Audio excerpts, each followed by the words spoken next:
જય શ્રી કૃષ્ણ મિત્રો, આપણે બધાએ મળીને આજે એક પરિવારને ઊભો કરવાનો છે.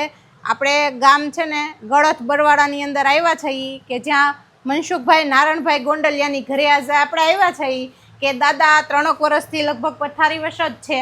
તો દાદાને પહેલાં તો કામ જ કરતા હતા, સારું એવું ઘર આખું ચલાવતા હતા અને ક્યાંકથી પડ્યા ને તો કમરમાં ઓપરેશન આવ્યું, કમરનું તાત્કાલિક. એટલે દાદાનું ઘર પહેલેથી એમને કંઈ જમીન ને એવું નથી, મકાન પણ તમે જોઈ શકો છો કે દાદાને એને મકાન કેવું છે, પરિસ્થિતિ કેવી છે. અહીંયા ઊભા રહેતા પણ આપણને ડર લાગે એવું છે, છતાંય શું કે આપણી એવી પરિસ્થિતિ હોય તો આપણે ભોગવવું પડે. એટલે દાદાને અહીંયા આવા મકાનમાં એમ રહે છે. પછી દાદા પડ્યા ને તો એને ઓપરેશન આવ્યું.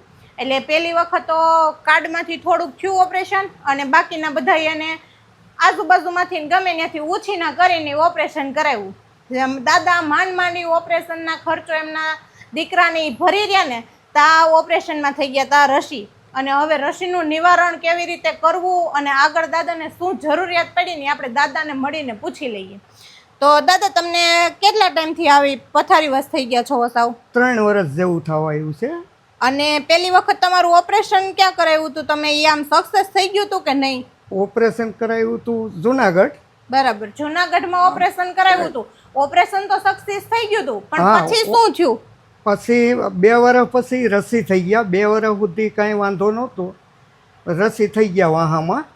બરાબર, જે જગ્યાએ ઓપરેશન આવ્યું હતું એ જ જગ્યાએ પાછા રસી થઈ ગયા? હા, એ જ જગ્યાએ હોલ પડી ગયો.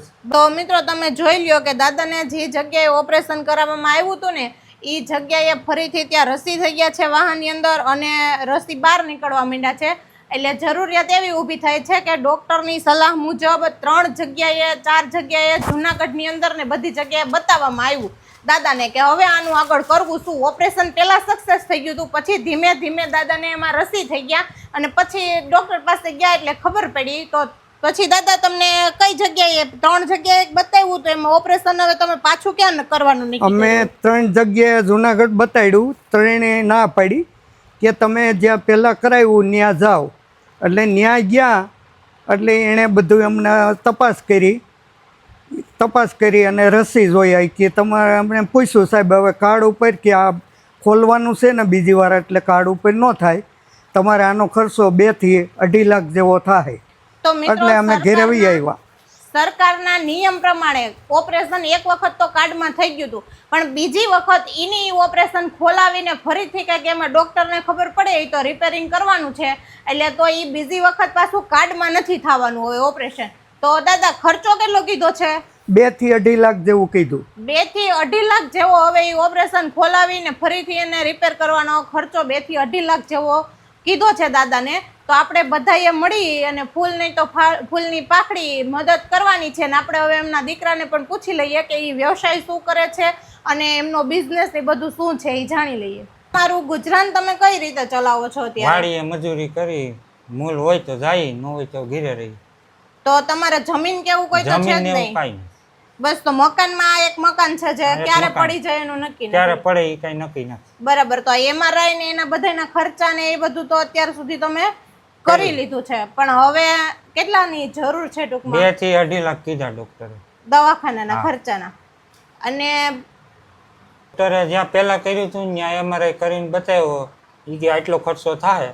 બીજા બધા ડોક્ટરે ના પાડી છે. એટલે હવે તમે નક્કી કર્યું હશે ને કે પહેલા કર્યું ત્યાં જ તમારે ઓપરેશન કરાવવું પડશે? કર્યું ત્યાં જ કરાવવાનું થાય. તો તમારે કોઈ એવી સેવિંગ તો હશે નહીં તમારી પાસે, મજૂરી કામ કરો છો એટલે.